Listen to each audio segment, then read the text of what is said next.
Mais avant cela, l'envers du décor des fêtes de fin d'année, la fin du mois de décembre est la saison phare pour les parfums, les bijoux, les alcools fins. Eh bien, depuis quelques années, des gangs se sont spécialisés dans les braquages ciblés. Reportage Elisa Hélin, David Dameda avec notre bureau à Lyon. En quelques secondes, les braqueurs sèment la panique dans cette bijouterie et tirent sans hésiter. Les vendeuses ne sont pas blessées, mais sous la menace d'une arme, elles doivent ouvrir les vitrines aux malfrats.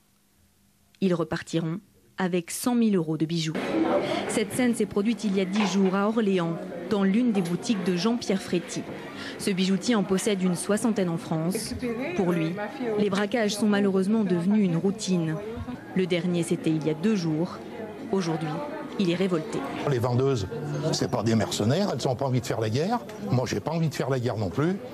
Aujourd'hui, il faut faire quelque chose. À Paris, on compte sur la vidéosurveillance pour prévenir les braquages. En cette période de Noël, les policiers scrutent plus particulièrement les allées et venues devant les grands magasins. Ces vols touchent bien évidemment donc les commerces qui vendent des produits assez coûteux, les bijoux bien évidemment, mais aussi tout produit de nouvelles technologies, matériel informatique, Hi-Fi. Et ces produits si convoités passent souvent par ici, quelque part en France, un entrepôt de fret qui traite 150 tonnes de colis par jour. Pour surveiller les marchandises, 700 caméras et même une cage sécurisée pour les biens les plus précieux. Et pendant le transport, les colis sont suivis à la trace par satellite.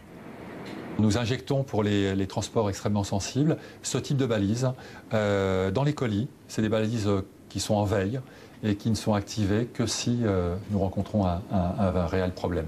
Des moyens qui commencent à porter leurs fruits. Depuis 1 an en France, les vols à main armée ont baissé de 16%.